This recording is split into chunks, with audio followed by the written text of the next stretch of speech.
Hi Nate, am I mute? Can you hear me? Bonjour Nate, vous m'entendez? You are muted. Je ne vous entends pas. Theme of this year. Yes, sir, you're coming in clear. Je vous entends très bien. How about the picture? Because I can see myself. Et vous me voyez, je ne vous vois pas, moi. Looks great. It's okay. Je vous vois très bien. By the way, after this, I'd like to have a quick chat to you. Let's talk. Et à l'issue de la réunion, je veux peut-être vous parler. A nice Sans problème. Super.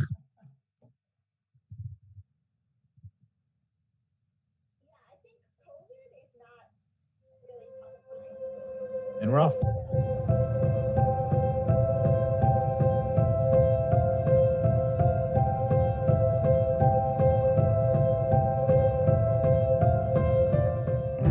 Having a new technology revolution launched in Nous MENA avons would help us tremendously. besoin d'une révolution technologique dans la région MENA. Cela nous aidera à fournir des services à la population pour qu'on puisse se concentrer sur la gouvernance et la confiance entre la population et les gouvernements.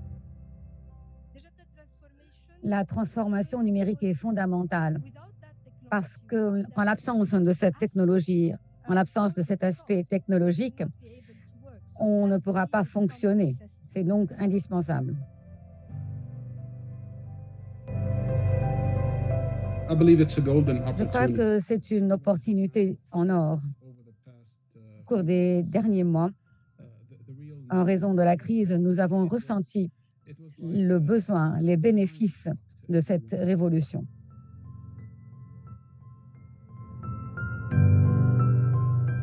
We have now new À l'heure generation actuelle, nous avons une génération nouvelle, des jeunes qui veulent faire deux choses. D'abord, avoir un mot à dire dans la décision politique et ensuite être capable d'élargir leur accès, d'avoir une communication avec les autres. Nous avons besoin de renégocier l'ancien contrat social.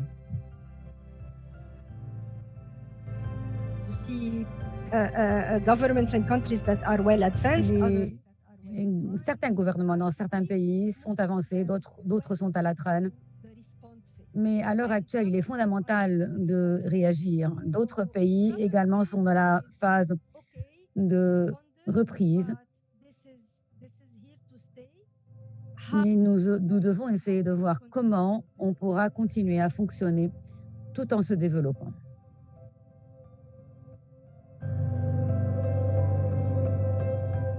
For governments, the investment and the enablement must continue. Les investissements de la part des gouvernements doivent se poursuivre. Le gouvernement doit aider le secteur privé à investir également dans les télécommunications, dans la bande large.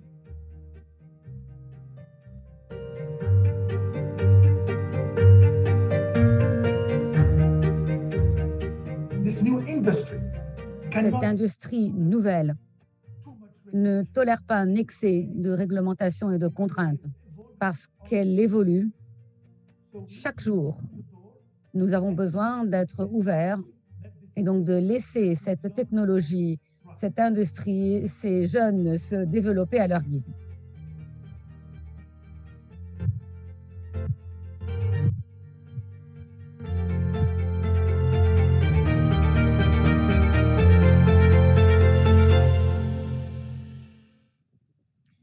Good afternoon, good morning. I am Bonjour, Nadir. bon après-midi, bonsoir. Je suis Nadir Mohamed, directeur régional pour la croissance, la finance, les institutions dans la région du Moyen-Orient et de l'Afrique du Nord, MENA. J'ai le plaisir de vous souhaiter la bienvenue aujourd'hui à notre webinaire sur les paiements en ligne ou numériques. C'est le deuxième webinaire dans le cadre d'une série visant à accélérer la transformation digitale dans la région MENA. Nous avons de l'interprétation simultanée en arabe, en anglais et en français. Vous pouvez, pour l'arabe, choisir la langue 1. Vous pouvez également passer d'une langue à l'autre en cliquant à la droite de la page sur le lien qui est disponible. Vous choisissez la langue que vous voulez. Nous allons nous concentrer aujourd'hui sur ce qui est nécessaire dans la région MENA pour accélérer les paiements en ligne afin de renforcer la création d'emplois, l'entrepreneuriat, de renforcer l'inclusion, de moderniser les services publics et de lutter contre la corruption.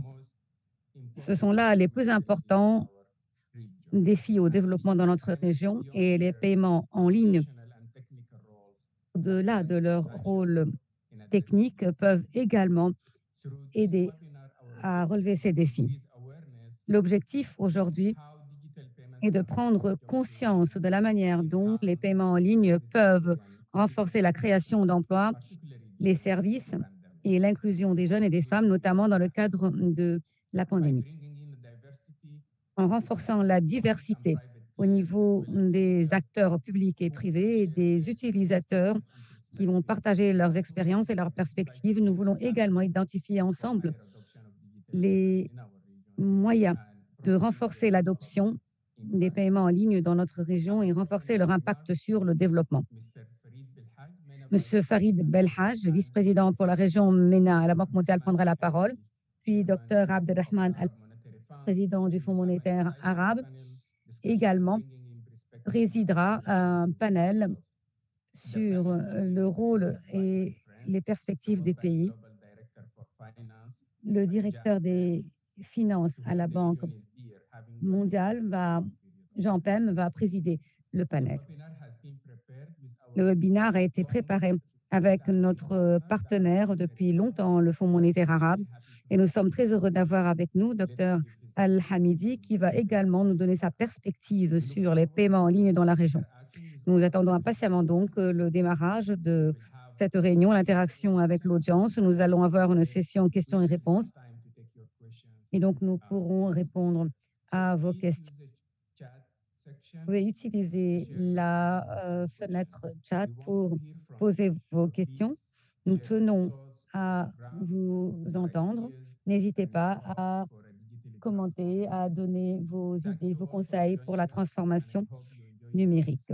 Je vous remercie. J'espère que vous allez de notre discussion. Je vais maintenant la parole à M. Farid Belhaj, vice-président à la Banque mondiale pour la région MENA. Merci beaucoup, Nader. Bonjour, bon après-midi, Ramadan béni à tous les collègues à travers toute la région. C'est un plaisir d'être avec vous aujourd'hui, d'être avec Abdelrahman, un ami, un frère, et je suis très heureux de le voir avec nous. Je tiens à le saluer. C'est un plaisir d'être également avec Marwan, Ashraf et Khawla. Cela va bien sûr être une conversation passionnante. Je vous remercie à vous tous pour jouer un rôle dans le cadre de cette discussion. Nous sommes là aujourd'hui pour parler des services financiers et numériques, notamment les paiements en ligne. C'est un sujet très important par rapport à nous, qui nous est très cher, qui est fondamental pour notre ordre du jour de développement et de capacitation. Je crois que notre webinaire aujourd'hui devrait être pris dans un contexte beaucoup plus large. La Banque mondiale pour la région MENA a une approche particulière de la transformation numérique. Nous voulons en effet aller au-delà d'une simple transformation du monde numérique. Par rapport à nous, cette conversation doit se focaliser en particulier sur le renforcement du contrat social, exactement comme Nader l'a dit. Renforcer les institutions publiques, renforcer la transparence et la responsabilisation et également capaciter les citoyens. Le problème principal que nous avons dans la région MENA est le manque de confiance entre l'État et les citoyens, entre l'État, le gouvernement et la population. Nous sommes convaincus qu'à travers le renforcement de la transparence, la réduction du poids administratif, en renforçant la numérisation des transactions, on pourra avoir plus de transparence et moins de corruption. Donc voilà pour l'image globale. On doit être sûr que nous allons pouvoir aboutir à une situation où la population a confiance en ses gouvernants et où la présence du gouvernement est beaucoup moins lourde au niveau des transactions financières. Tout au long de la pandémie, avec la distanciation sociale, les paiements en ligne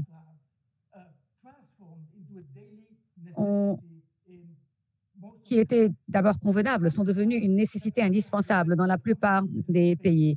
Certains pays ont un système ou un écosystème de paiement en ligne fonctionnel et efficace qui a pu mieux répondre à la crise et rapidement en tout cas.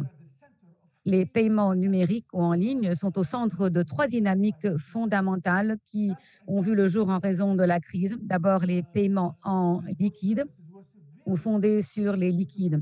Les services qui ont été en fait gravement touchés par la crise, étant donné que le contact des promoteurs de la maladie, étant donné également que les banques ont dû fermer leurs portes. Deuxièmement, la société adopte de plus en plus les modèles de paiement en ligne pour acheter les produits de tous les jours. Les paiements en ligne, l'accès aux services médicaux, aux conseils en ligne, etc., se fondent sur les paiements en ligne. Les individus, les sociétés ont dû adopter donc des canaux numériques pour gérer leurs finances, se connecter et faire part de la chaîne de valeur globale. Troisièmement,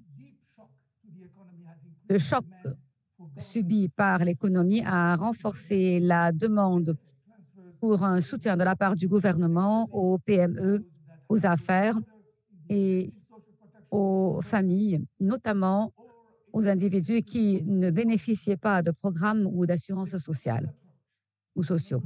Cette approche numérique permet au gouvernement d'identifier leurs besoins et de leur transférer des fonds.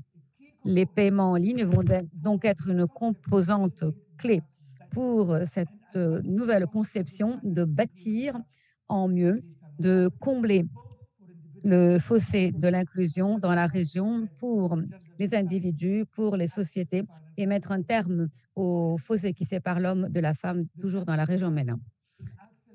La division au niveau du genre social dans l'accès aux finances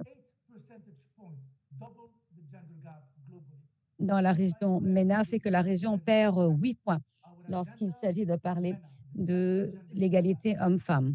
Notre ordre du jour pour la région MENA est fondamental lorsqu'il s'agit de dépasser toutes ces lignes rouges liées à l'inégalité entre l'homme et la femme. Et c'est ce que nous sommes en train de faire pour être sûr que dans la région MENA, nous avons de nouvelles normes liées à la réforme de l'ordre du jour du genre social. La région MENA a également une demande très élevée au niveau des PME à laquelle on ne répond pas toujours suffisamment. Bien sûr, on parle ici de financement. 88% des PME n'ont pas accès au crédit. Cela également est un problème qui traîne dans la région depuis longtemps et donc plus que temps d'aller de l'avant de manière plus agressive pour régler ce problème en particulier. Les paiements en ligne également permettent de renforcer le commerce électronique à travers les frontières. Dans notre ordre du jour pour la région MENA, nous avons l'intégration régionale et c'est déjà difficile en soi pour plusieurs raisons géopolitiques ou autres. Mais les paiements électroniques, les frontières électroniques, le commerce électronique transfrontalier peuvent devenir le meilleur moyen de dépasser certaines de ces contraintes liées à la politique dans la région. Plusieurs affaires financières, techniques, des individus utilisent les services à travers les paiements électroniques et gèrent leurs affaires de manière efficace. Et enfin, et je vais en parler ultérieurement, la croissance électronique transfrontalière est en croissance et fondamentale pour les PME dans la région afin de pouvoir vendre leurs produits et services dans d'autres pays et donc améliorer également leur compétitivité. Pour toutes ces raisons, nous avons posé comme objectif le renforcement des paiements en ligne dans tous nos pays. Nous allons nous y concentrer lors des réunions annuelles de Marrakech en octobre 2022. Nous allons nous réunir à Marrakech en 2022, en octobre, et nous voulons absolument réaliser plusieurs d'entre nos objectifs, les paiements en ligne ou d'autres objectifs qui sont fondamentaux pour la région MENA. Notre équipe de la Banque mondiale soutient toute la région au niveau des pays et je sais que nous avons également des rapports avec les banques centrales en Égypte, en Tunisie, en Jordanie, au Maroc, etc. Donc, au niveau des pays et sur le plan régional, nous avons un partenariat très fort, encore une fois avec le Fonds monétaire arabe. Encore une fois, je tiens à saluer mon collègue Abdelrahman. C'est un objectif, ces objectifs sont fondamentaux. Nous allons également avoir un rapport sur les paiements en ligne et nous allons pouvoir en discuter, commenter et en faire un document adaptable, évolutif, vivant, pour avoir un suivi de l'écosystème qui évolue très rapidement. Donc voilà, je vais donner la parole aux collègues qui travaillent sur le sujet quotidiennement et je suis ravie d'entendre leurs perspectives sur les défis, sur les réalisations, sur les perspectives. Abdelrahman va nous en parler. Sa contribution sera importante. Encore une fois, merci beaucoup Nader pour faciliter cette réunion. Je remercie également les participants qui ont bien voulu engager cette discussion fondamentale avec nous. Vous avez la parole, Abdelrahman, allez-y. Beaucoup Farid. Merci Nader et tous les collègues, tous les partenaires à la Banque mondiale. Et je tiens d'abord à dire, bien sûr, bonjour, bon après-midi, bonsoir, où que vous soyez. J'espère que vous, vos familles, êtes en bonne santé dans ces temps difficiles. Ramadan béni à vous tous. Je sais qu'il est tard dans notre région, tard dans l'après-midi. Et donc, je remercie ceux qui se joignent à nous néanmoins. Nader, Farid et également tous ceux qui sont à la Banque mondiale. Je vous remercie d'être l'un de nos principaux partenaires dans les diverses activités dont on se charge dans la région. Je tiens à remercier également le gouverneur Al-Abbasi, gouverneur de la Banque centrale de Tunisie, pour être avec nous aujourd'hui, tous les autres participants et intervenants dans le cadre de cet effort conjoint de la Banque mondiale et du Fonds monétaire arabe. Toujours en des temps difficiles, la pandémie a un impact très lourd sur les marchés, les institutions, les individus. La Banque mondiale et le Fonds monétaire arabe également, bien sûr. Les services financiers électroniques sont devenus importants avec la pandémie. Au sein du Fonds monétaire arabe, nous avons engagé des conversations avec les pays membres et également avec les institutions régionales et internationales comme la Banque mondiale afin d'échanger les points de vue, de partager les expériences relatives à un système financier inclusif, viable, afin de soutenir l'inclusion et le développement dans ces temps difficiles. Le rôle de la technologie est fondamental dans le secteur financier. Le secteur financier joue un rôle important dans la réponse immédiate à la crise actuelle. Les technologies novatrices en matière de financement et de services de paiement numérique a permis de mitiger l'impact de la pandémie sur l'économie et d'aider la population.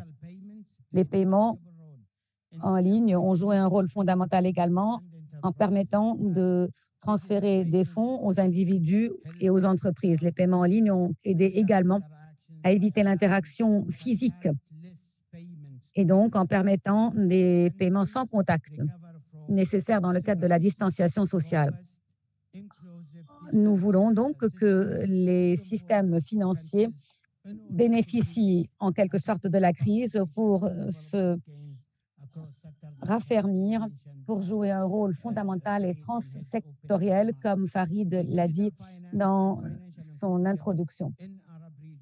Donc, au niveau des paiements en ligne, de l'inclusion financière dans la région MENA, nous savons que la numérisation a joué un rôle particulièrement important. La dernière vague de la technologie à cette heure transforme les secteurs financiers et nous ne sommes pas une exception. Cela permet de renforcer la compétitivité, la concurrence et de varier les produits financiers. À la fin de 2019, depuis la fin de 2019, nous avons plusieurs solutions fintech dans la région. La croissance des solutions fintech est due à la demande au niveau des marchés. Nous avons d'abord une population éduquée, jeune dans cette région. Nous avons également les transferts vers la région et un potentiel important au niveau des marchés. Nous avons également un fossé en ce qui concerne le financement des PME dans la région. Nous avons donc besoin de renforcer les investissements pour des services financiers sûrs, sécurisés et inclusifs. Cela est fondamental pour les bénéfices socio-économiques et commerciaux, notamment pour ceux qui sont le plus exclus, à savoir les jeunes, les femmes, les PME. On estime à l'heure actuelle que l'inclusion financière dans notre région devra toucher au moins 50% des marchés des individus et des PME d'ici 2024. Cela permettra d'avoir accès à un revenu potentiel estimé à 7 milliards pour le secteur privé. Il est donc fondamental de créer et de renforcer des écosystèmes sécurisés pour les paiements en ligne. De plus, 80% des adultes dans notre région ont accès à la téléphonie portable. 40% ont accès au téléphone portable, à la téléphonie portable et également aux services via Internet. Mais uniquement 33% des adultes font ou reçoivent des paiements en ligne, comparé à 44% dans d'autres régions. Les chiffres montrent que nous avons des opportunités à l'heure actuelle pour des services financiers. Nous devons donc développer les infrastructures et le secteur bancaire et le Fonds monétaire arabe travaillent au niveau de la technologie financière FinTech sur tous ces domaines pour aider les banques commerciales et les institutions financières et leur donner l'opportunité de réduire le coût de leurs transactions financières et de leur adaptation aux réglementations. Au niveau de la transformation financière dans la région arabe, nous avons besoin de guides, de grandes lignes afin de promouvoir les modèles FinTech, les paiements électroniques, notamment pour renforcer l'inclusion.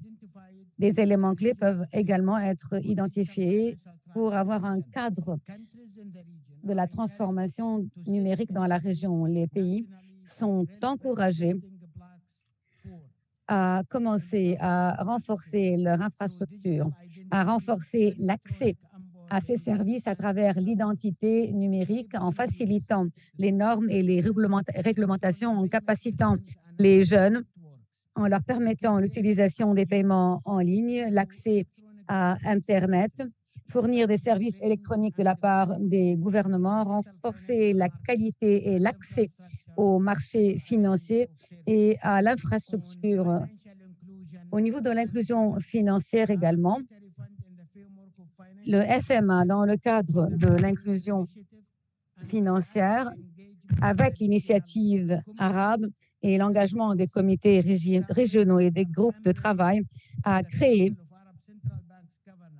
avec le Conseil des gouverneurs des banques centrales arabes et avec la coopération des partenaires internationaux, y compris la Banque mondiale,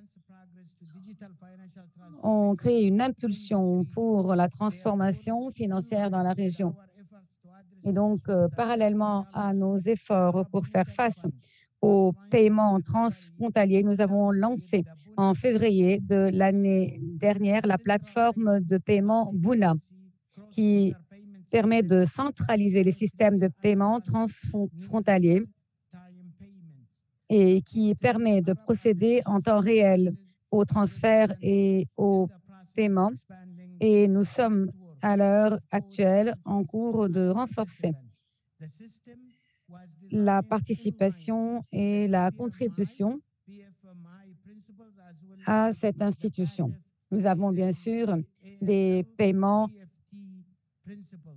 et des principes CFT qui sont adoptés à cet égard. Nous avons des grandes lignes également.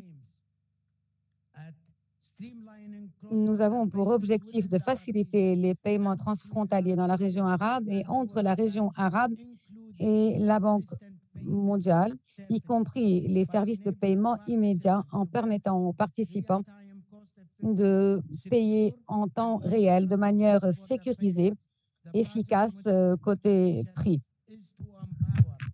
Nous avons donc pour objectif de renforcer les économies arabes, de renforcer le niveau d'intégration entre les pays dans la région et le reste du monde, notamment les partenaires d'investissement et les partenaires commerciaux. Là, je tiens à remercier la Banque mondiale pour avoir été notre partenaire dans le cadre de ce projet fondamental.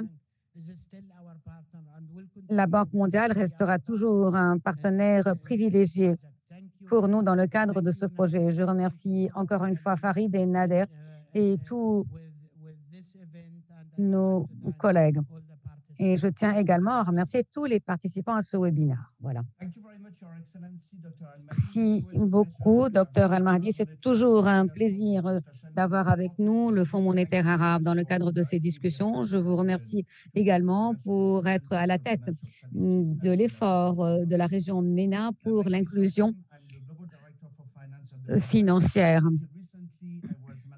Je suis Jean Pem, directeur global des finances à la Banque mondiale. Nous travaillons bien sûr avec la région MENA qui est très importante pour moi. Je vous remercie de m'avoir donc invité à prendre la parole et diriger ce panel. Je crois que nous allons avoir une discussion passionnante sur les paiements en ligne. Et comme vous le savez, la région a beaucoup de potentiel pour parvenir à une transformation à cet égard. Nous pouvons transformer la région au niveau de l'entrepreneuriat, de l'inclusion, de l'accès aux opportunités, de l'amélioration des services fournis aux citoyens, d'améliorer également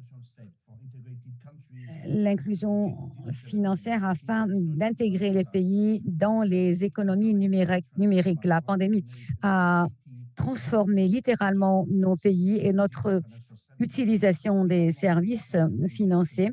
Voilà pourquoi il faut continuer à pousser dans ce sens.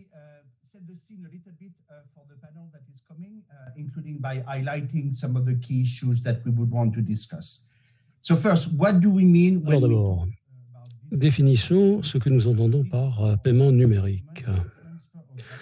Les paiements numériques ou électroniques sont des transferts de valeur qui sont exécutés et ou reçus en utilisant des appareils et des canaux numériques ou électroniques pour transmettre les instructions.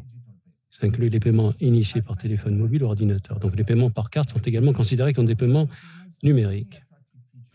Les paiements numériques présentent de nombreuses caractéristiques attrayantes. Ils offrent des moyens abordables et pratiques pour les personnes d'effectuer, pour recevoir des paiements et des transferts de fonds. Ça permet aussi de stocker de la valeur sans avoir besoin de protéger l'argent liquide. Les paiements numériques mettent à disposition des analyses de données sur la vie financière des utilisateurs et permettent une évaluation plus efficace de la solvabilité du consommateur et du commerçant. Ils facilitent l'assistance en cas de besoin car les gens peuvent recevoir des fonds de leurs proches, de leurs amis ou du gouvernement plus facilement. Il est important de noter que ces paiements numériques peuvent contribuer à l'autonomisation des femmes et leur permettent d'avoir un pouvoir direct sur leur vie financière et peuvent favoriser l'inclusion des personnes qui sont financièrement mal desservies ou exclues de la finance formelle. L'application de la technologie à la finance aide le monde à devenir plus prospère et plus inclusif. Les technologies numériques ont stimulé la croissance, élargi les opportunités, amélioré la prestation de services. La finance numérique a stimulé l'innovation financière, augmenté l'efficacité économique et favorise l'inclusion financière. Pourtant, la capacité à saisir ces formidables opportunités reste inégalement répartie, tant au sein des pays à l'intérieur de ces pays ou entre dans la région MENA, la finance numérique a pris une priorité stratégique dans les programmes politiques des gouvernements nationaux, dans le cadre du programme plus large d'inclusion financière. Cependant, du Maghreb au CCG ou Mashrek, les pays de la région restent ou varient considérablement dans ce qui concerne leur situation en matière de développement de la finance numérique, la vitesse à laquelle ils progressent vers la numérisation financière. Nombreuses personnes n'ont toujours pas accès aux services financiers. La région MENA est à la traîne de toutes les autres régions du monde, à l'exception de l'Afrique subsaharienne. 145 millions d'adultes restent encore aujourd'hui non bancarisés. La finance numérique, en tant que moteur de l'inclusion financière, n'est pas encore bien exploitée. La possession de comptes d'argent mobile chez les jeunes de la région MENA reste faible, 5%, et inférieure au niveau mondial de 15%. La région MENA est très en retard, donc en termes de paiements structuraux par habitant. En 2018, ceci était 34, alors que la moyenne mondiale était de 78. Plusieurs problèmes limitent le développement des services financiers numériques. L'offre de ces services est limitée par l'absence d'éléments fondamentaux sur le plan juridique et réglementaire, supervision et l'identité numérique, etc., le manque de concurrence qui entrave le développement d'un écosystème fintech dynamique et l'utilisation limitée des services de paiement numérique par l'écosystème des commerçants. Du côté de la demande, on constate un manque de confiance dans la gouvernance des données numériques. Donc, nous pouvons collectivement accélérer l'adoption des paiements numériques dans tous les pays de la région MENA et pour exploiter toute la puissance des paiements numériques, pour exploiter le développement en tant que pilier de la transformation numérique plus large de la région. Donc, comment pouvons-nous supprimer les frontières restantes en termes d'environnement favorable également régulataire, en termes d'offres du secteur privé et en termes de demande des... Donc, pour aider à répondre à ces questions, je suis accompagné de 3 intervenants qui comptent parmi les champions de la promotion des paiements numériques dans la région et qui vont pouvoir partager avec nous les différentes perspectives, les différents points de vue de ces 3 pays différents qui ont des courbes d'évolution différentes selon... sur ce sujet. Donc, je souhaiterais accueillir M. Marouad Al-Abbassi, gouverneur de la Banque mondiale, la Banque centrale de Tunisie, M. Ashraf Sabri, PDG de Fawry, le plus grand opérateur privé de paiement numérique de la région, opérant actuellement en Égypte, et terminé Khawla Abou Sarra, qui est chef de la division des systèmes de paiement au Fonds national d'aide de Jordanie. Merci beaucoup d'être parmi nous. Avant de nous plonger dans la discussion, j'aimerais vous inviter à regarder cette courte vidéo. Elle va nous relayer des témoignages d'organisations locales dans les pays de la région MENA sur la façon dont les paiements numériques soutiennent une variété d'efforts et d'efforts de développement. À la suite de cette vidéo, nous allons tenter de répondre à une série de questions et par la suite, une session de questions-réponses du public. Commençons par la vidéo.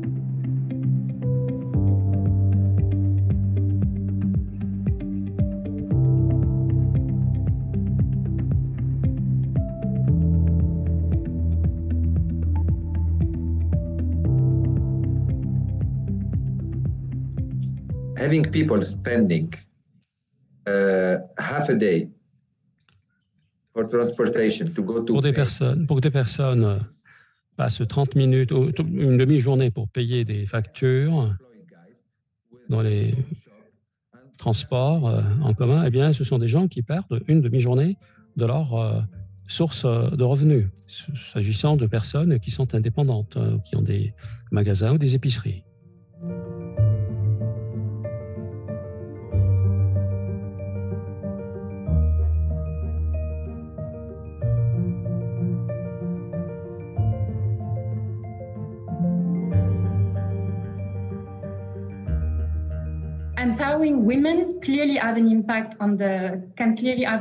Autonomiser les femmes a un véritable impact sur la croissance du PIB. Donc, dans la région MENA, une étude de la Banque mondiale prouve que l'écart entre les gens en ce qui concerne l'employabilité, s'il en arrive à l'amenuiser, eh bien, on peut doubler la croissance, donc le taux de croissance de du PIB.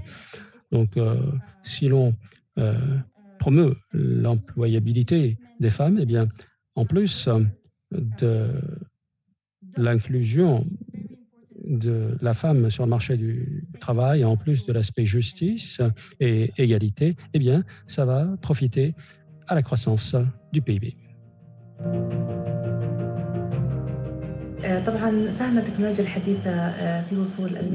La technologie moderne nous a permis d'aboutir à une eau plus propre. Donc, nous avons la possibilité d'utiliser ces technologies pour le traitement et le retraitement des eaux usées.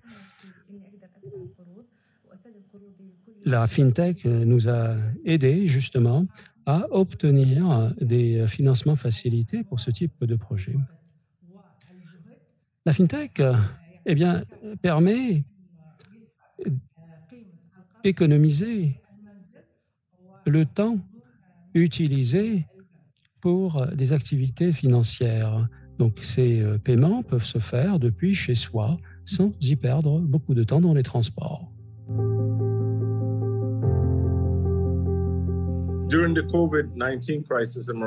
Pendant la crise, ou tout au long de la crise de la COVID au Maroc, nous avons eu beaucoup de soutien de la part du gouvernement, mais aussi de la part des banques.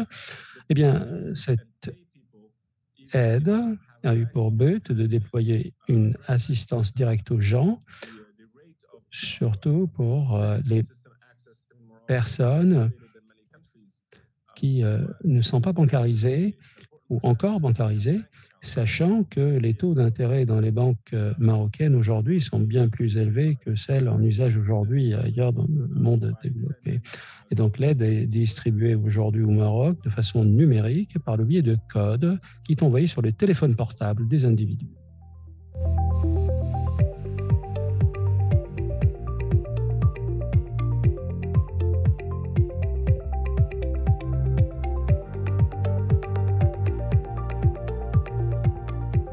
Pour ce qui est des services du gouvernement, nous constatons un phénomène très important, très dommageable, qui est la corruption.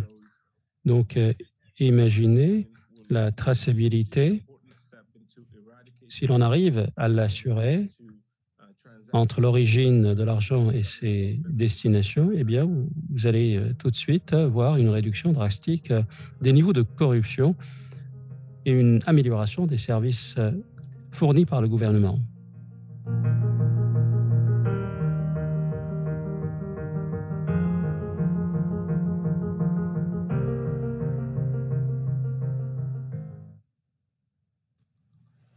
Okay, excellent. Very good way to start this discussion. So thank you very much. Formidable, ça permet de planter le décor. Merci à vous, Marwan, Ashraf et Khawlan. J'ai déjà reçu énormément de questions en ligne, et donc nous allons essayer de nous atteler à la discussion d'abord. Je commençais par Marwan. Nous avons la Banque centrale tunisienne, qui est l'un des principaux régulateurs innovants de la région. En fait, il y a quelques semaines seulement, la banque a approuvé la demande de licence d'une non-banque, Via Mobile. On a parlé tout à l'heure de Via Mobile. Tous ces exemples montrent que la Banque centrale de Tunisie se saisit des opportunités qui s'offrent à la Tunisie. Donc, parlez-nous de votre stratégie. Donc, comment est-ce que vous entendez promouvoir et développer les paiements numériques? Okay. Can you hear me? Yes. Est-ce que vous m'entendez? Oui, tout à fait, monsieur, on vous entend. Formidable. Alors, tout d'abord, je voudrais saluer l'ensemble des participants à cette conférence. Mais avant, Je voudrais saluer tout particulièrement mon cher frère et ami, M. Abdelhamid, qui a beaucoup travaillé pour faciliter l'inclusion financière et la transition numérique de la région. Je me souviens que la première fois que vous avez visité la Tunisie, nous étions rencontrés lors du sommet sur la blockchain. Et aujourd'hui, à la Banque centrale tunisienne, nous disposons d'une série d'applications qui sont basées sur la technologie de la blockchain. Alors, pour répondre à votre question, il me semble qu'il n'y avait pas à réfléchir deux fois pour décider ou non d'embrasser cette transition numérique et d'embrasser cette stratégie pour le paiement numérique. Nous savons que l'inclusion financière est essentielle pour l'ensemble, pour nous tous, en particulier pour la Tunisie. C'est la région pour laquelle nous avons vécu cette année très difficile d'ailleurs. C'est la raison pour laquelle nous avons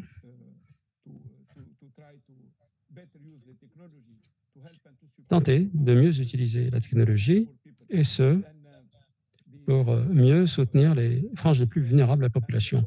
La Banque centrale tunisienne ainsi que les autres parties prenantes, le ministère de l'Information et de la Technologie, le ministère des Finances, mais aussi d'autres institutions non moins essentielles en Tunisie, eh bien, c'est pour cela qu'en moins de 5 semaines, grâce à la collaboration de la National Switch Bank et du Bureau des Postes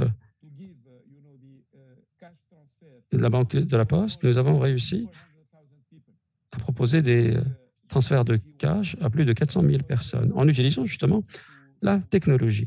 Ceci nous a permis de démontrer que techniquement, le service est possible, nous pouvons le faire.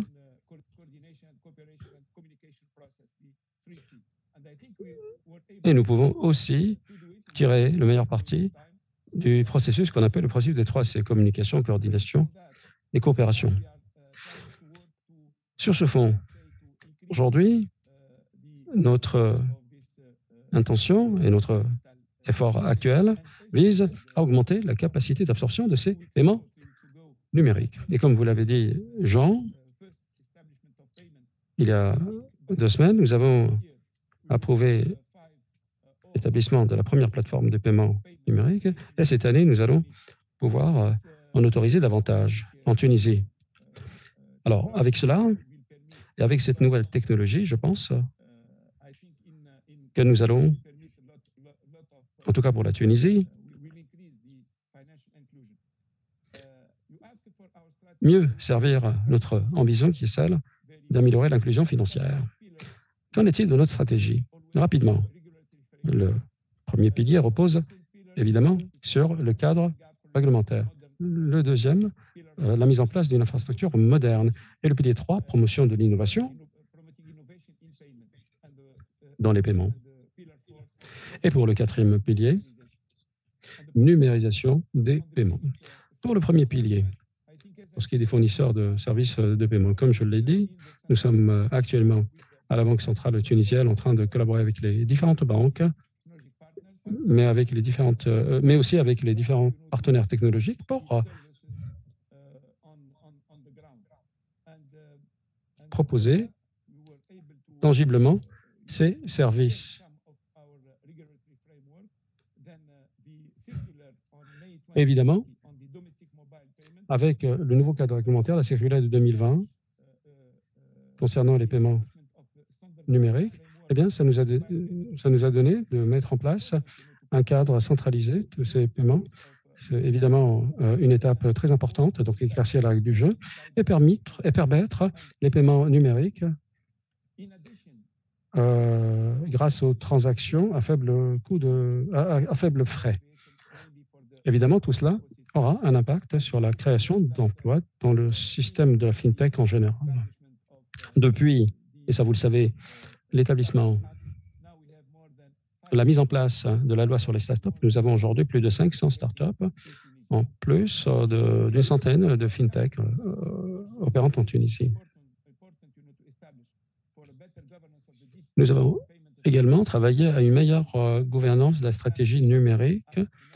La Tunisie a l'intention de créer un Conseil national des paiements comme forum centralisé chargé de la supervision des systèmes de paiement numérique. Le deuxième pilier concernant la modernisation de l'infrastructure.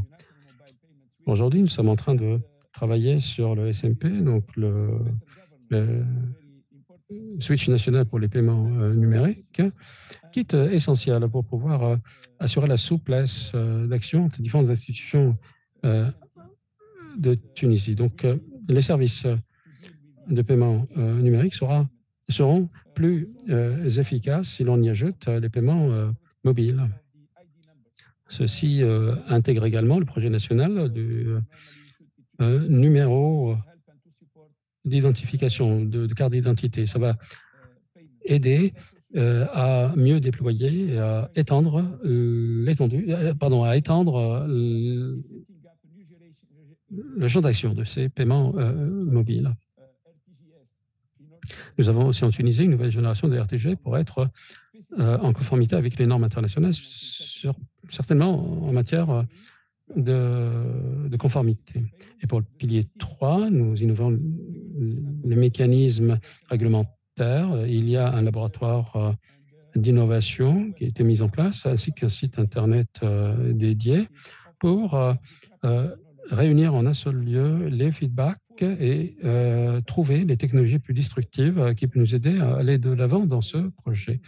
Nous avons aussi des solutions de paiement transfrontalier basées sur la blockchain, sur le CBDC, sur le KYC. Ce mécanisme garantit aux jeunes talents, aux entrepreneurs jeunes, d'entrer dans le marché et d'améliorer ou contribuer à l'amélioration de l'inclusion financière. Et pour le dernier pilier, paiement 4, concernant la numérisation des paiements. Ce pilier inclut, en collaboration avec le gouvernement et avec le soutien de la Banque mondiale, et notre banque contribue activement à la mise en place d'une architecture consolidée des paiements gouvernementaux numériques, ce qui garantit la transparence des services de passation de marché. Et je pense qu'avec tout cela, nous allons pouvoir atteindre de 3 à 4 millions de foyers par le biais de ces moyens de paiement numérique et par le biais des identités électroniques. Voilà, donc en partie ce que nous entendons faire. Aujourd'hui, avec la réforme des processus de subvention, nous n'avons pas pu tirer le profit optimal de ces technologies de paiement numérique, mais cela ne saura tarder, en tout cas pour les opérations de transfert de cash. Voilà ce que nous entendons faire, ce que nous avons fait, ce que nous faisons actuellement. Ça n'est pas facile, ça n'est pas une sinécure, c'est compliqué, vous le savez, c'est plein d'écueils, d'épines, mais la réputation de la Banque centrale tunisienne est là, elle sera là pour assister, pour aider à l'aboutissement de ce processus. Et je pense que cette transformation est en route. Et je compte, et je le sais, sur l'ensemble de nos partenaires. Merci, Jean-Denis. Je sais que vous avez été avec nous depuis le début de ce processus. J'aimerais aussi remercier l'IFC. Ils travaillent avec nous, ils nous aident sur le terrain, sur beaucoup de choses. Et sans oublier de remercier le Fonds monétaire arabe et M. Al-Hamidi. Il sait, je le sais aussi, que pour nous et pour eux, l'inclusion financière par le biais de cette technologie est clé pour la Tunisie, mais aussi pour l'ensemble de la région. Farid Belhaj a été très clair. Nous visons une intégration financière dans le Maghreb. Je pense que les startups et les fintechs contribueront à cette intégration régionale. J'y crois et j'y mets de mon mieux pour y arriver.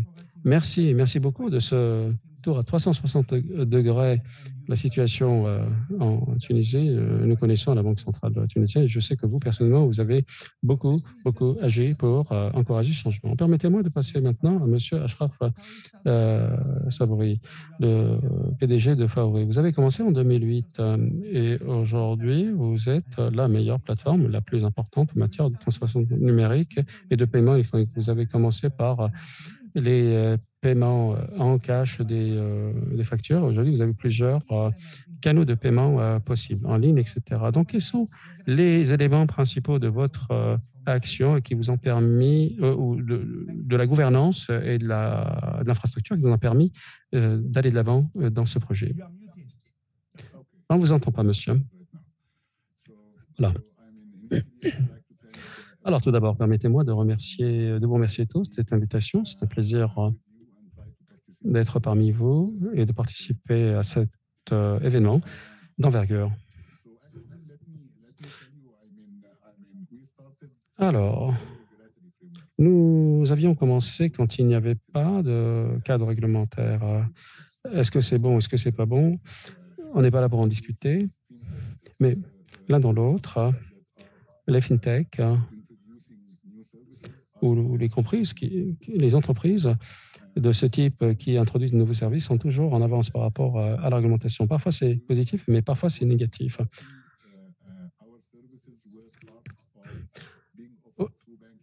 Nos débuts, nos services se proposaient par le biais des guichets automatiques, par des canaux traditionnels bancaires. Nous avons à l'époque commencé par un travail très étroit avec la Banque centrale, parce qu'une banque ne peut pas introduire un nouveau produit financier sur le marché sans autorisation de la Banque centrale. Du coup, la Banque centrale nous a aidés dès le départ à nous mettre en conformité avec les exigences de réglementation, s'agissant de la sécurité, s'agissant de la disponibilité de services, s'agissant de la gestion du risque et s'agissant du personnel. Donc, dès le départ, la Banque centrale s'est impliquée dans notre action. Donc, nous n'avons pas pu travailler de façon directe, mais ceci a vite changé lorsque nous avons commencé d'autres types de services comme les paiements, le commerce électronique, commerce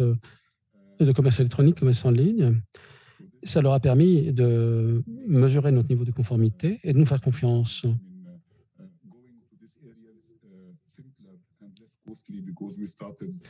Et évidemment, ça a réduit le coût d'introduction sur le marché de nos services.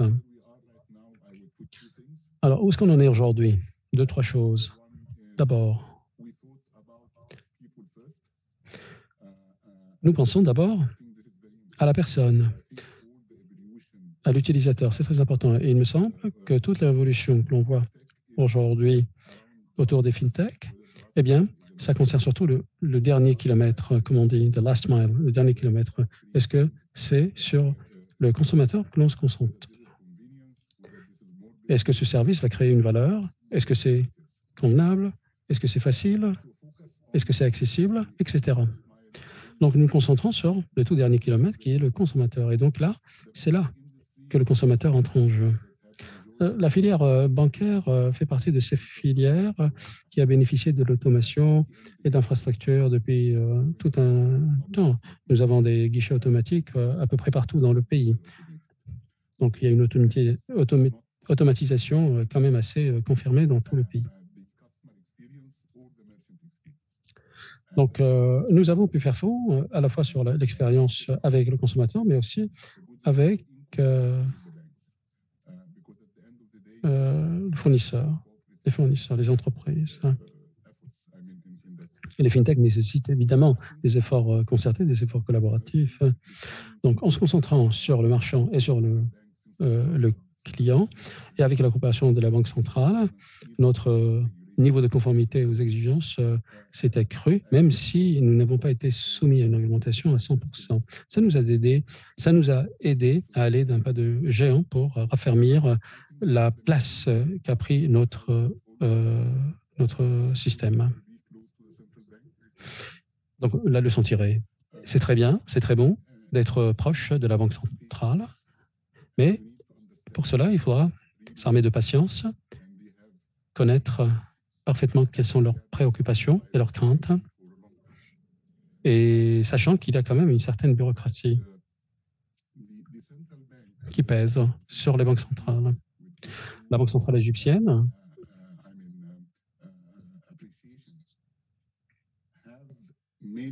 avec tout le respect qu'on lui doit, opérer des mouvements plutôt agressifs.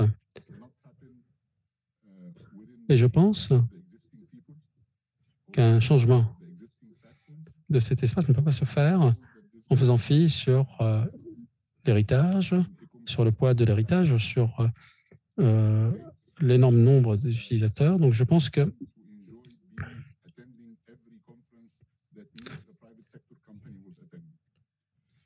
j'ai pu bénéficier moi-même, en tant que secteur privé, représentant le secteur privé, de toutes les possibilités qui étaient offertes au secteur public, en matière, par exemple, de présence aux conférences. Et donc, ça nous a permis un contact direct avec les régulateurs, mais aussi avec la Banque centrale. Donc, c'est très important. Donc, l'un dans l'autre,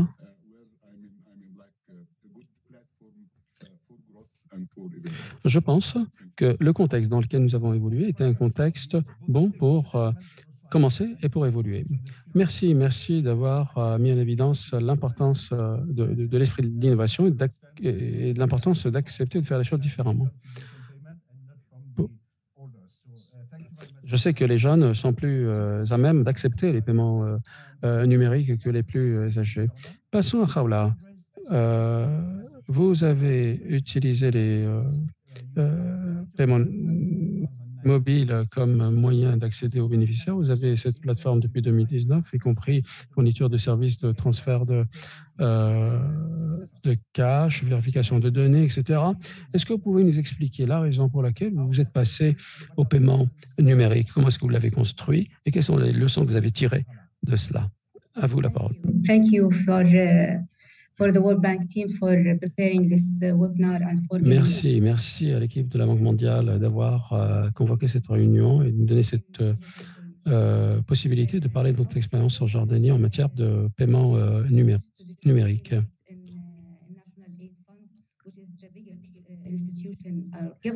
Alors, notre fonds est une des institutions les plus importantes en Jordanie, fournissant de l'assistance en cash aux familles. Ça a commencé en 2018. Avant 2018, les paiements aux bénéficiaires se faisaient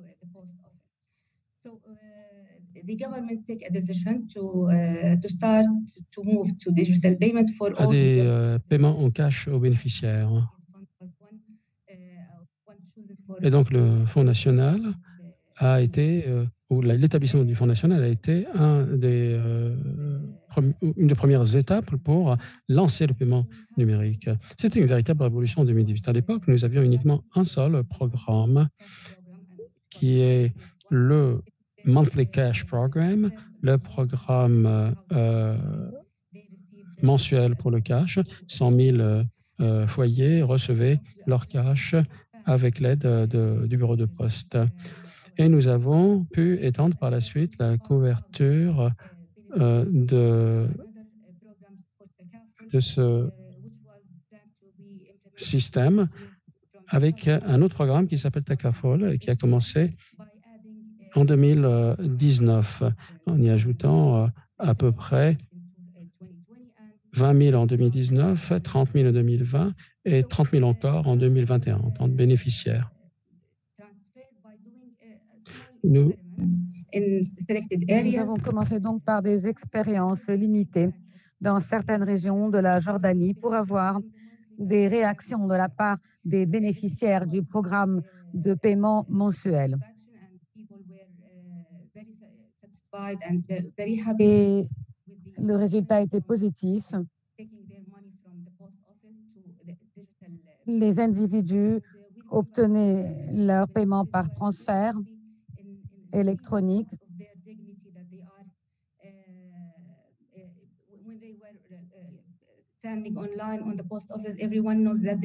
Par le passé, il y avait des lignes devant les bureaux de poste, mais à l'heure actuelle, les individus se rendent à la banque, aux agences,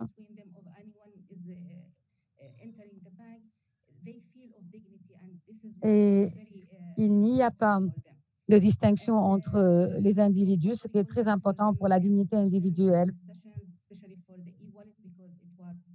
Il y avait également ce qu'on appelle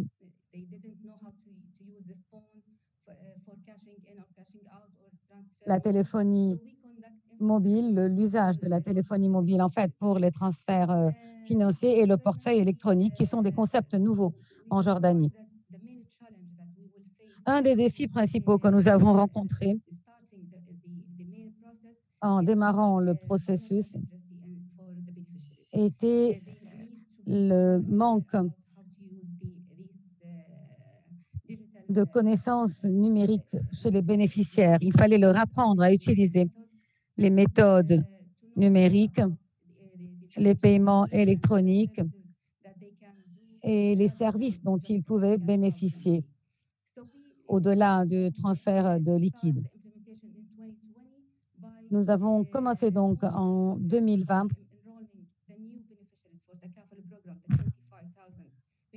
en intégrant les 25 000 bénéficiaires dans le programme Takaful ou Solidarité pour leur permettre d'avoir des comptes de portefeuille électronique et d'obtenir leur transfert. Puis, nous sommes passés d'un programme mensuel à un programme sur 6 mois pour les transferts électroniques.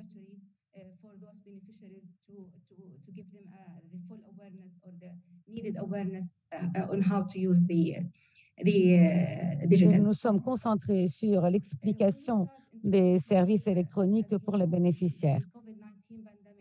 Avec la pandémie de la COVID-19 en 2020, nous avons dû changer nos plans.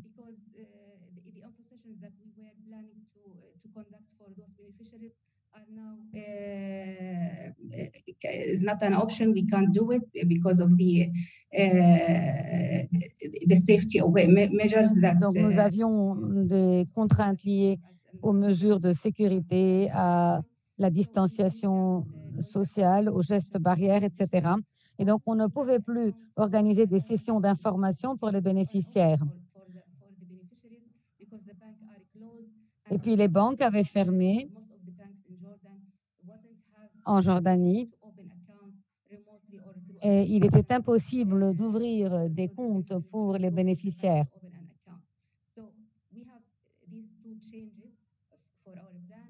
Nous avons dû donc adapter nos plans en adoptant l'option portefeuille électronique pour les bénéficiaires. Donc, il était possible de télécharger des applications liées au portefeuille électronique pour fournir la possibilité d'ouvrir des comptes bancaires.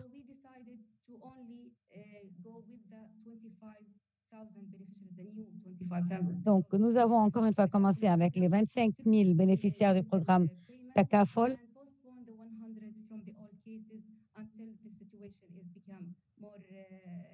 Et nous avons remis le reste pour la situation post-pandémie lorsque nous serons capables de reprendre les séances d'information. Nous avons renforcé pour les 25 000 les sessions en présentiel par des sessions virtuelles pour leur expliquer par texto, par d'autres moyens, les options, les services dont ils peuvent bénéficier, comment avoir un portefeuille électronique, quels sont les services dont ils pourront bénéficier, comment ouvrir un compte via téléphone portable. Nous avons eu des séances vidéo, des lignes téléphoniques, toujours disponibles pour aider les bénéficiaires à ouvrir des comptes. Et nous avons été capables d'intégrer donc les 25 000 bénéficiaires. Nous avons également en 2020 eu un programme d'urgence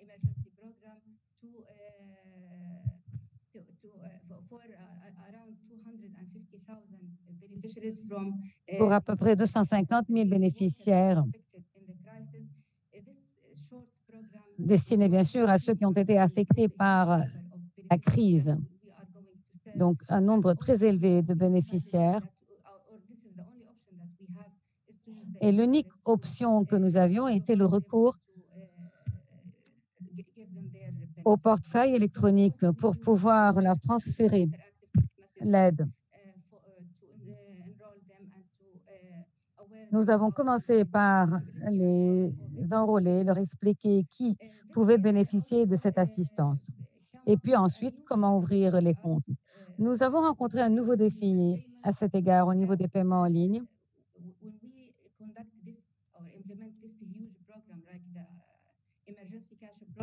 Lorsque nous avons démarré le programme d'aide d'urgence en liquide avec un nombre très élevé de participants et donc de transactions financières,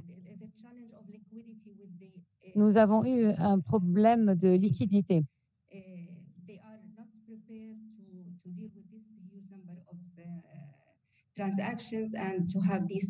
Les agents n'étaient pas habitués à gérer de telles sommes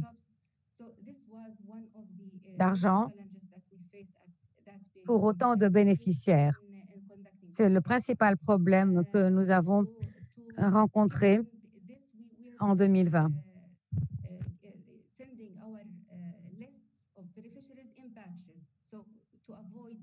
Et donc, pour éviter d'encombrer les agents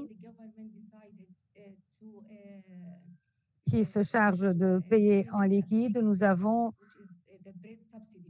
envoyé les aides par groupe.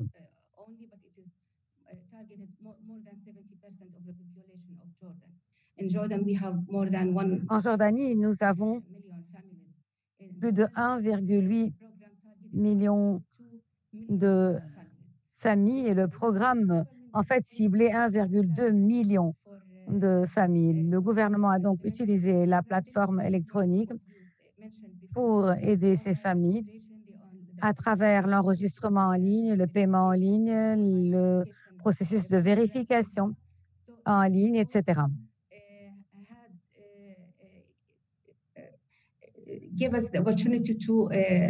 Cela nous a donc permis de fournir les subventions et les aides par voie numérique à la majorité des Jordaniens qui en avaient besoin.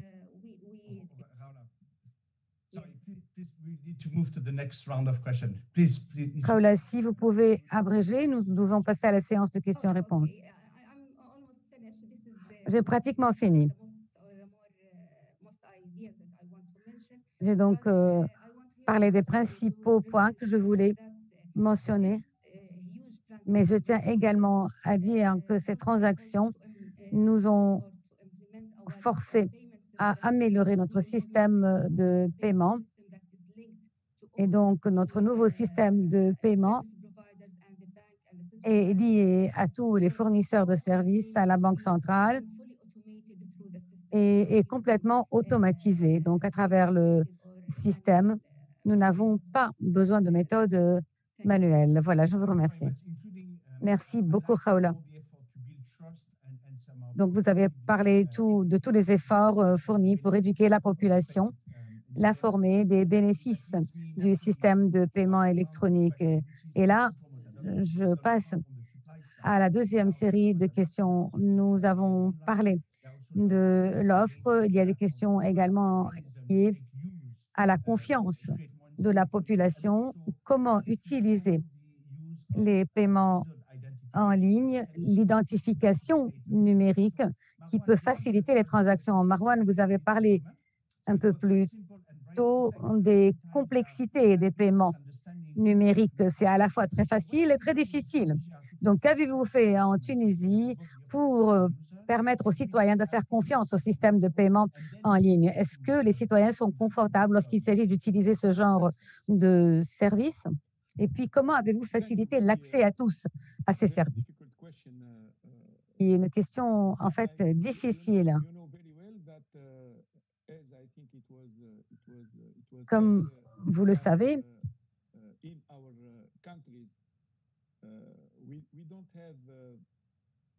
sometimes we don't have these what we call the financial education is dans nos pays, souvent, l'éducation financière, la culture financière de ce genre de service n'existe pas. Mais pour répondre à votre question,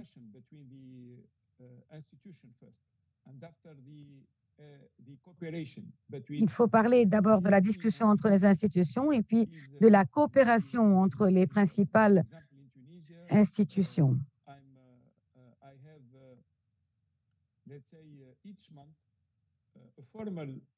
Et chaque mois, nous avons une réunion formelle avec le ministre de l'Information technologique.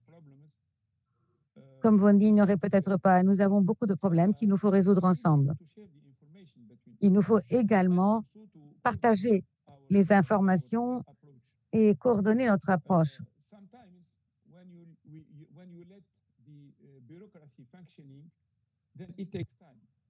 Parfois, la bureaucratie entrave le processus et le temps est perdu. Voilà pourquoi la COVID-19 nous a permis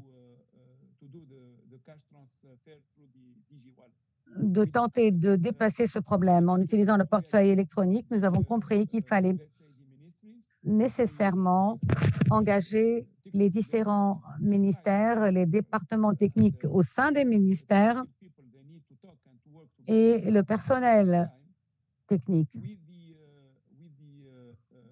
Nous avions besoin d'une discussion entre ces différents acteurs et également nous avons besoin de travailler avec le groupe de la Banque mondiale pour bénéficier de l'assistance technique. C'est ce que nous avons fait d'ailleurs durant la pandémie. Comme ça que nous avons pu gérer le projet.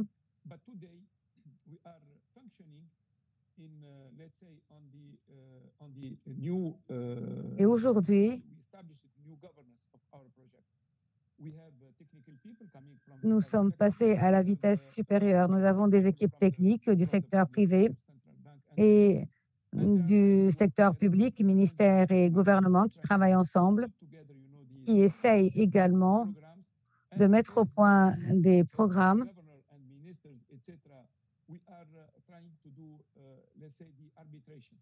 et nous essayons de nous charger en tant que gouvernement de l'arbitrage.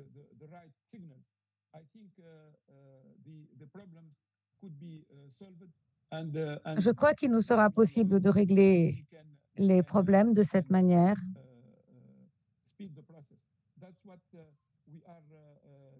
En accélérant le processus, c'est ce que nous essayons de faire. Donc, nous avons une stratégie, j'ai déjà parlé un peu plus tôt des 4 piliers que nous avons adoptés. Et nous avons encore une fois les 3 C, la coordination, la coopération et la communication. 3 aspects fondamentaux de notre action. Je vous remercie. Merci Marwan.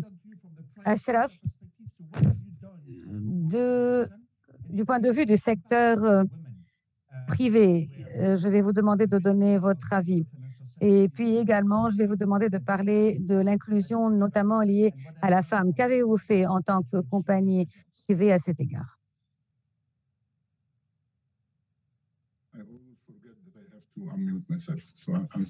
J'oublie toujours de déclencher mon microphone.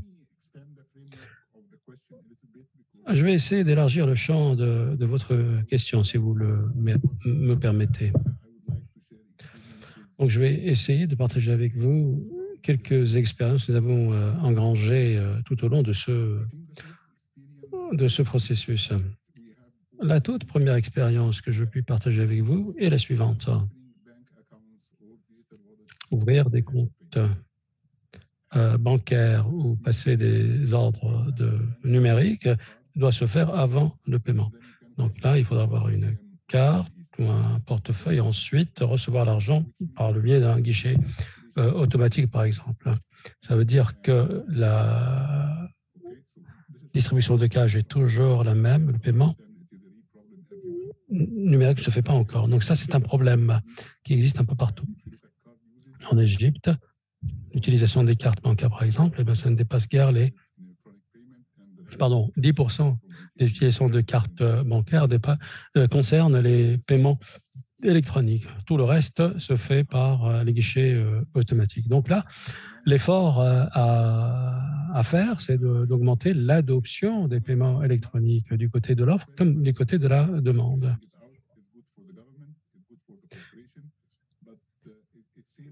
Sortir de l'argent cash, c'est bon pour le gouvernement, pour les corporations, mais bon, ça occasionne des frais et ça recèle des inconvénients et ça n'aide pas finalement à la croissance du PIB. Le deuxième défi, et sur lequel on a besoin de travailler davantage, est qu'il existe quelques parties de du poids de l'héritage dont j'ai parlé tout à l'heure qui nous régissent encore et qui ne sont pas vraiment en adéquation avec ce à quoi nous aspirons. Donc aujourd'hui, nous ne pouvons pas atteindre notre objectif sans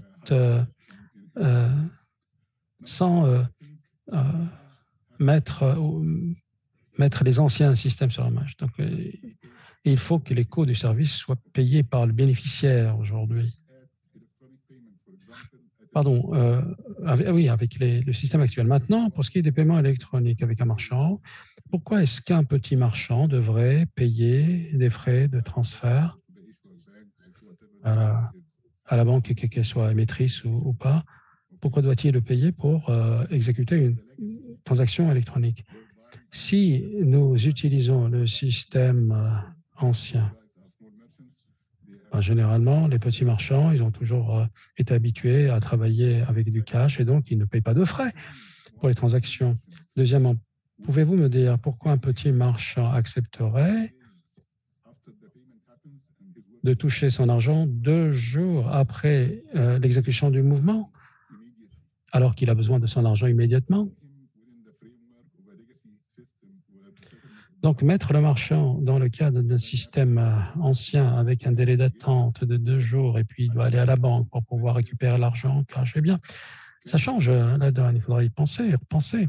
Est-ce que vous pouvez me dire, par exemple, pourquoi un petit marchand accepterait une balance électronique s'il paye ses fournisseurs en cash? Ça ne pourrait pas fonctionner. Ce que j'essaie de vous dire, c'est qu'il nous incombe de réfléchir au-delà des systèmes, du système ancien pour améliorer l'adoption du système de paiement électronique. Ce que je pense, c'est qu'il faut se pencher sur les expériences engagées un peu partout dans le monde qui ont réussi à faire fi totalement du système ancien, qui ont réussi. Premier exemple, c'est la Chine avec Alipay et d'autres systèmes qui considèrent que la transaction entre individus ou entre personnes privées et consommateurs équivaut à une transaction entre personne à personne. Donc, et que c'est pour cela que quand on regarde comment la transformation s'est opérée en Chine et comment est-ce que le cash a été substitué par l'électronique, nous voyons que c'est une expérience extraordinaire. Donc, c'est un taux de convergence des plus élevés de par le monde. Donc, ce que je tente de vous expliquer, c'est que l'adoption nécessite un changement de mentalité, mais aussi un changement de la part des bénéficiaires. Le bénéficiaire devrait accepter de payer le coût de la transaction. C'est très important. Donc maintenant, la question qui se pose, quand il y a une transaction électronique, quels sont les premiers bénéficiaires? Pour moi, les premiers bénéficiaires, ce sont les banques et ensuite les gouvernements. Alors, les banques auront moins de cash en circulation, la Banque centrale également.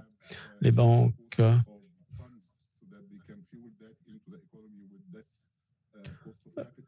eh bien, ça coûtera moins aux banques de déposer leurs fonds et ils peuvent les faire circuler dans l'économie à des taux moins onéreux. Et donc, la réalité nous dit que et les banques et le gouvernement sont les réels bénéficiaires, les réelles parties tirant le meilleur avantage de ces paiements électroniques. Donc, c'est là que l'on va engranger le plus de valeur. Évidemment, on peut aller au guichet pour retirer de l'argent et payer le marchand sans frais. Mais c'est vrai qu'à chaque fois qu'on fait un paiement électronique, il faut toujours penser aux frais. Et quand on regarde cela simplement, on n'y voit pas de logique. Donc, j'achète un produit, si je paie en cash, il n'y a pas de fait, mais si je le fais électroniquement, c'est vrai que le paiement se fait de façon instantanée. Pourquoi payer des frais? Il y a beaucoup de frais, souvent liés à des transactions de ce type. Et la transaction, c'est vrai qu'elle n'est pas toujours définitive, parce qu'il y a une vérification. Et en sus de tout cela, on doit attendre 2 jours pour recevoir son argent. Donc, pourquoi passer à l'électronique? Donc, il faut trouver un moyen de le rendre plus attractif. Voilà donc. Dans la vidéo que vous avez projetée, vous voyez que nous avons énuméré les différents avantages des paiements électroniques. On a dit il y aura moins de cash en circulation, etc. Nous. Mais c'est qui nous? Alors, finalement, nous, ça se résume à 2 entités, les banques et le gouvernement. Mais est-ce que c'est bénéfique aux consommateurs? Est-ce que c'est bénéfique aux marchands? C'est une question qui reste levée. Voilà. Merci beaucoup. Merci, Ashraf. Merci d'avoir mis en perspective également l'horizon. Je ne sais pas si on a suffisamment de temps pour les conclusions. Je donnerai 2 minutes à Khawla et à Marwan. Quelles sont les réformes les plus fondamentales qui sont nécessaires pour promouvoir davantage les paiements électroniques dans la région MENA et dans vos pays respectifs? Khawla, quelles sont les choses les plus essentielles à faire sur la base de votre expérience pour promouvoir le paiement électronique dans la région MENA? Je suis d'accord avec ce qu'a dit Ashraf pour ce qui est des frais, que le bénéficiaire accepte de payer ses frais. Ça, c'est le plus grand problème auquel nous faisons face pour passer des paiements en cash au paiement numérique. Si je dois payer des frais, bien, je préférerais payer en cash. En Jordanie, le problème a été résolu de la façon suivante. Donc, ça a été résolu pour les comptes bancaires. La Banque centrale jordanienne a changé le règlement et a introduit un nouveau type de compte bancaire qui s'appelle le compte bancaire de base et qui est facile à ouvrir. Il n'a pas besoin d'un solde minimum. Il n'y a pas de frais à payer quand on utilise ce compte bancaire, donc il est gratuit. Donc, et le Fonds national de l'aide est utilisé aussi pour augmenter le nombre de bénéficiaires de ce type de compte bancaire de base. Voilà donc ce que je peux partager avec vous. Merci, Khawla. Une des questions qui a été posée dans le chat, j'essaie ici de relayer les questions qui sont écrites sur le chat. Pourquoi est-ce que les paiements transfrontaliers peuvent faciliter l'interaction entre les marchands et les consommateurs? Pour le Maghreb, pour MENA, comment est-ce que quelle place peut prendre le paiement transfrontalier aussi pour aider à l'intégration régionale? Pour répondre à votre question, évidemment, ça ne sera pas une réponse toute faite, taille unique. Je pense que le problème le plus essentiel auquel on fait face est un problème culturel. Il nous incombe de changer notre façon de faire les choses.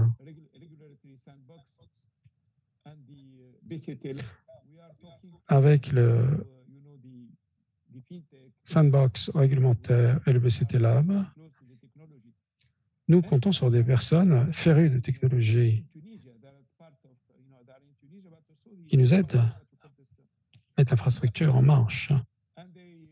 Nous avons en Tunisie une grande diaspora, travaille dans les startups, dans les fintech, et qui aident à l'accélération de l'adoption de cette technologie.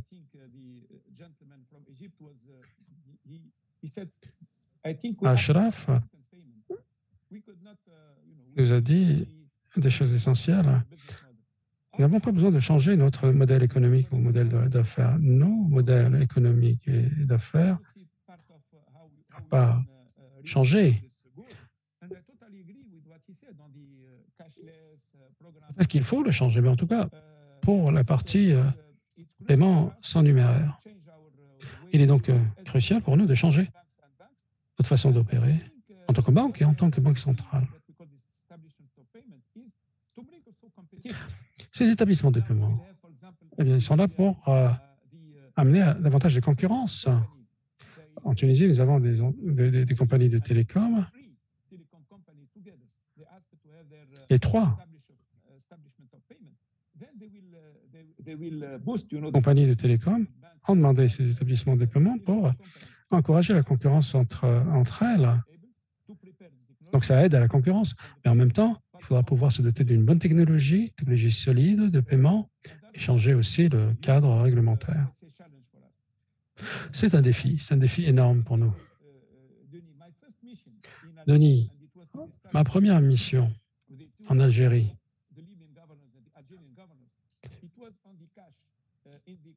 était ou portait sur une discussion avec évidemment de la Banque centrale libyenne, la Banque centrale algérienne, concernant l'approche à adopter pour réduire la circulation de cash entre les trois pays.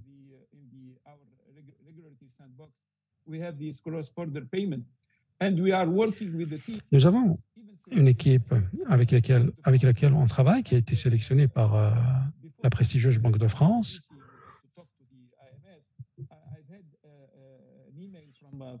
J'ai d'ailleurs reçu, avant de parler avec le FMI, un email de la Banque centrale et qui appelle à une coopération entre les deux banques centrales pour les paiements, pour promouvoir le paiement transfrontalier. Évidemment, pour cela, il faut se doter de la bonne technologie et des bonnes compétences, des compétences acérées et spécialisées en matière de paiement numérique. Il y a beaucoup de touristes entre l'Algérie et la Tunisie et des millions de personnes qui transitent entre les deux pays, à travers les frontières, ainsi que la diaspora tunisienne à l'étranger, en Europe, ailleurs. Eh bien, cette diaspora utilise une technologie avancée, mais quand elle rentre en Tunisie, en face à de grands problèmes et se voit limitée à l'utilisation du cash ou des cartes bancaires. Connaissant les contraintes auxquelles nous faisons face, nous savons que la technologie va à bon train et accélère très rapidement. C'est un dilemme culturel. Il faut pour le moins mettre le premier pas, se doter des meilleures technologies, les meilleurs experts et prendre les bonnes décisions au bon moment. Et évidemment, c'est parfois compliqué pour la Banque centrale, c'est compliqué pour le ministère des Finances, etc., car nous n'avons pas que ces problèmes à gérer, nous avons d'autres problèmes. Le problème qui nous importe aujourd'hui est un problème qui mérite attention. Il faut réduire le nombre de quantité de cash de notre économie. Il y a beaucoup de cash aussi dans l'économie informelle. Et il y a aussi des inégalités fiscales. Et si on en ajoute une part des paiements en électronique, nous allons réduire le niveau d'informalité de notre économie. Voilà ce sur quoi nous travaillons. Nous faisons de notre mieux pour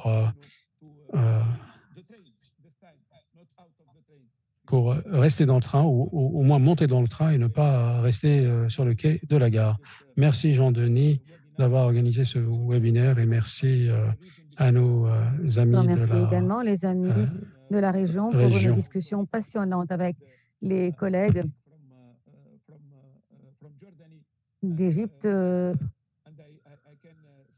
de Jordanie et Ramadan béni à vous tous.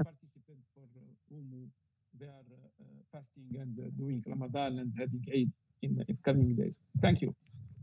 Thank you very much, Ashraf. Merci beaucoup, Ashraf, Khawla et Marwan, pour nous avoir inspirés. Farid, je suis un peu en retard, je suis désolée, mais nous avions beaucoup de sujets à discuter, et la culture, l'innovation, la nécessité de réfléchir de manière créative, de changer les modèles au niveau des transactions et des affaires. Je vous remercie pour vos suggestions, pour également la nécessité d'apprendre de ce qui se passe à l'extérieur de la région MENA. Farid, je crois, va conclure. Je vous donne la parole. Farid, allez-y. Merci beaucoup à tous. Merci Khawla, Ashraf, Marwan pour vos contributions. Vous avez bien sûr le doigt sur la plaie. Vous êtes ceux qui travaillent sur le terrain, les praticiens. Et donc, on ne peut qu'être modeste quand on vous écoute. Tout ce que moi j'ai à dire n'est pas aussi important que ce que vous avez à dire, vous qui avez l'expérience du boulot à faire. Donc, merci à tous. Et vous nous avez beaucoup aidé dans notre agenda, nous, dans notre ordre du jour, en regardant ce qui se passe dans d'autres régions, surtout avec l'impact socio-économique de la crise de la pandémie. Nous avons développé nos programmes de protection sociale et nous n'aurons pas été capables d'être efficaces dans le transfert de liquide vers les populations sans avoir recours à la numérisation. Donc, c'est très important. Et un autre point que vous avez tous mentionné, les discussions sur les transactions transfrontalières. J'étais en Algérie récemment, j'ai rencontré plusieurs jeunes entrepreneurs, des startups qui ont des idées vraiment époustouflantes. Et je leur ai demandé ce que la banque peut faire pour les aider. Et tous étaient d'accord sur le fait qu'il fallait les aider à éloigner le gouvernement, à limiter l'impact du gouvernement, des lois, des réglementations qui, en fait, font obstacle à leur boulot. C'est une question qui s'adresse à vous tous. En Tunisie, par exemple, nous avons beaucoup de start-up et on parle également beaucoup des lois, des réglementations pour s'assurer de fournir un cadre à cette industrie numérique. Mais je crois que c'est contre-intuitif d'essayer de fournir un cadre à une industrie qui se fonde sur la créativité, la rapidité, l'évolution dans son essence.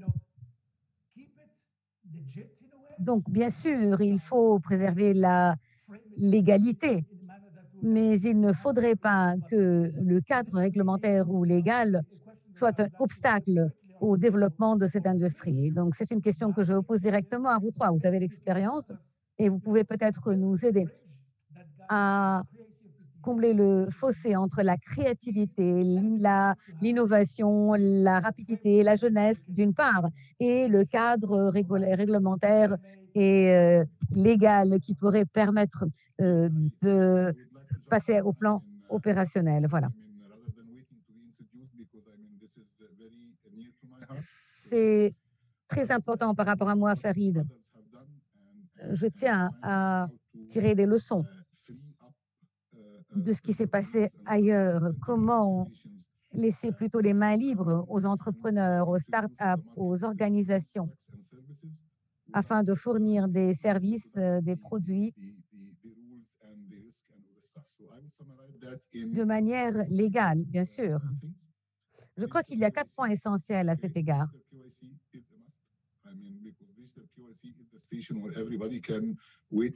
Bien sûr,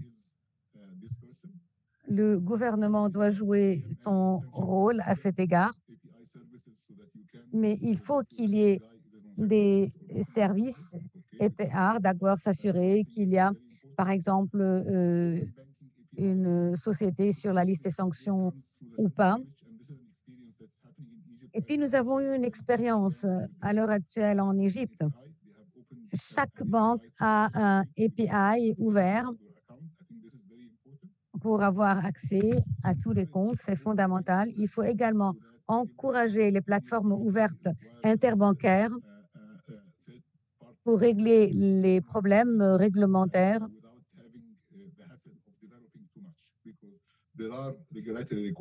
Parce qu'il y a bien sûr des exigences réglementaires, il y a des risques, il y a des fraudes dans les transactions, donc il faut qu'il y ait une protection. Donc il faut avoir une plateforme ouverte, bien réglementée, bien gérée. Et en même temps,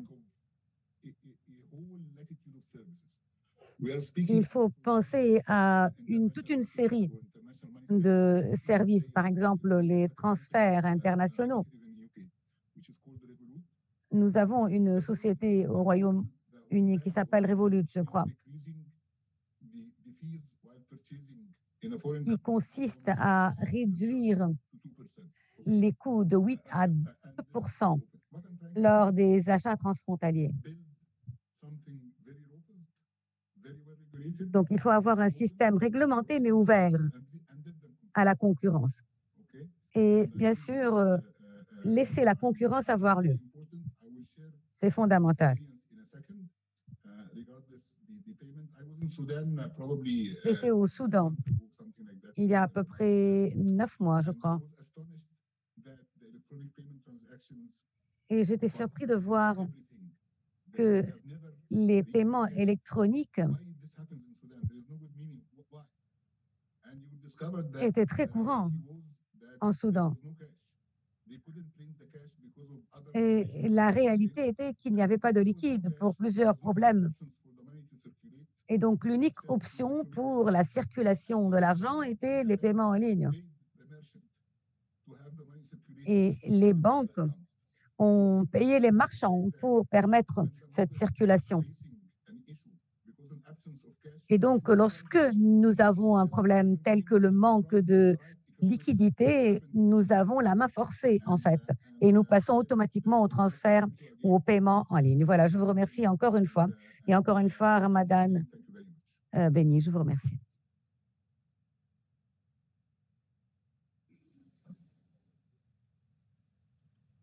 If you allow me also to Si vous me permettez de dire un mot?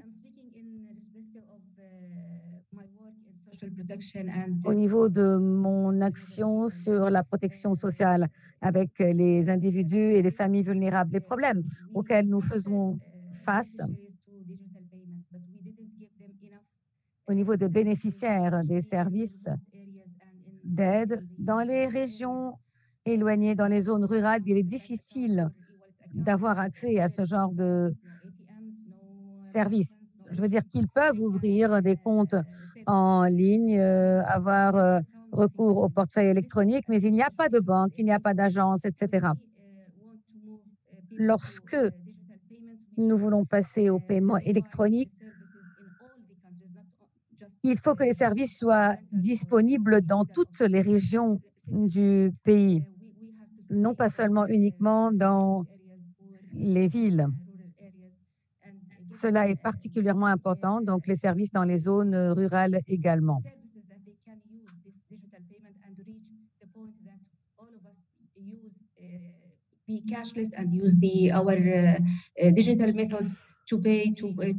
Utiliser les méthodes numériques pour payer, pour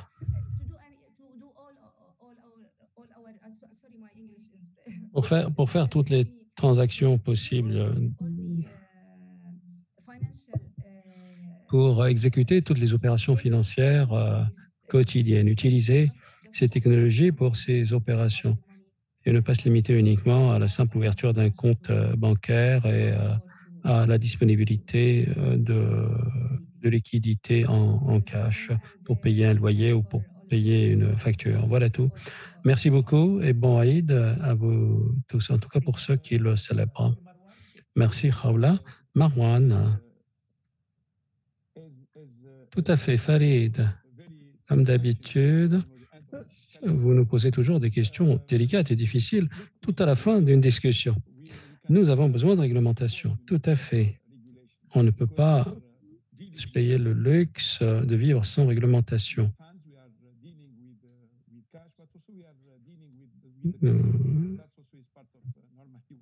Nous sommes chargés de beaucoup de choses importantes, d'argent, de transactions, mais surtout de confiance de nos clients et de nos prestataires.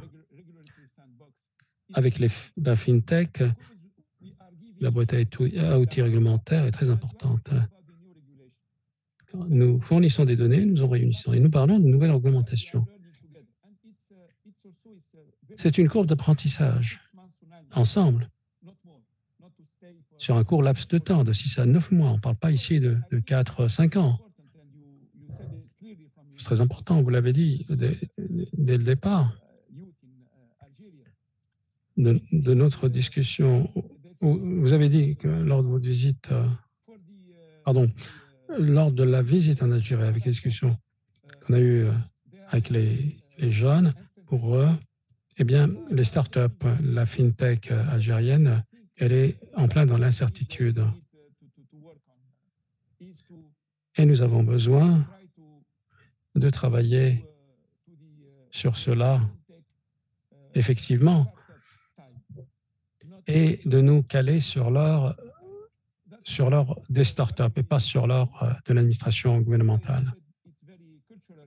Comment faire cela? Il faudra changer de culture. C'est un dilemme culturel et la transformation, de toutes les façons, n'arrivera pas sans passer par cette case. Si nous avons les bons programmes, les mêmes mesures, eh bien, nous passerons à côté de ce moment, le moment de la transformation. Ça a réussi en Chine. Ça a réussi dans d'autres pays. Pourquoi pas chez nous? Il y a aussi l'expérience suisse.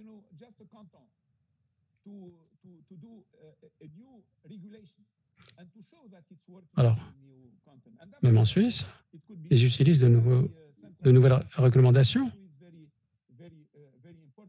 collaboration avec la Banque centrale. Vous voyez, même le système suisse se veut changeable, réformable. Donc, il est temps d'introduire de nouvelles réglementations. Dans nos pays, malheureusement, on est plus dans la surréglementation que dans la réforme, que dans le changement des pratiques lourdes. C'est ce que nous devons faire. Même la Banque centrale doit changer sa façon de faire, sa façon de réfléchir et sa façon d'émettre des réglementations. Merci, merci beaucoup, Marwan. Jean, je souhaiterais écouter quelques mots de clôture de la part d'Abdelrahman. Abdelrahman, à vous la parole. Merci, merci beaucoup, Farid. Merci à tous les collègues, à la Banque mondiale, Monsieur Abbassi, nos amis égyptiens, jordaniens. J'ai beaucoup apprécié cette session. Pour les paiements transfrontaliers, je voudrais répéter ce que j'ai dit au départ de cette réunion. Nous sommes déjà en train de mettre en place cette institution appelée BONA, qui s'occupe des paiements transfrontaliers à l'intérieur de la région, mais aussi à l'extérieur de la région. Et là, pour finalité de faciliter les transactions entre les devises arabes. Jusqu'ici, nous prenons en charge le dirham émirati, la livre égyptienne, le rial saoudien, mais bientôt nous allons intégrer également, nous allons pouvoir prendre en charge le dinar jordanien. Nous finalisons aussi toutes les démarches pour la prise en charge de l'euro, ainsi que d'autres devises asiatiques, en sus du reste des devises arabes et internationales. La plateforme Buna, eh bien, elle est aussi conforme aux normes internationales. S'agissant des normes en matière de paiement, mais aussi par rapport aux principes de l'AMF, de la CMT Et cette institution répond aussi aux exigences en matière des paiements transfrontaliers conformément aux recommandations du G20.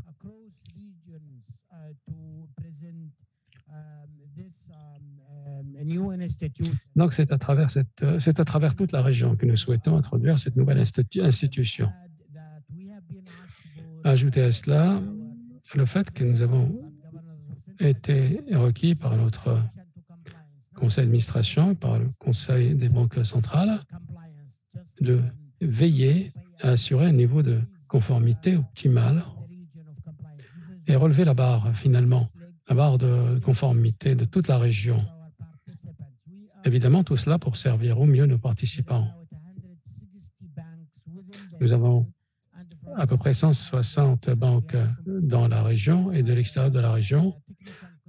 Et aujourd'hui, nous avons pu achever les tests de connectivité technique entre ces banques. Et aujourd'hui,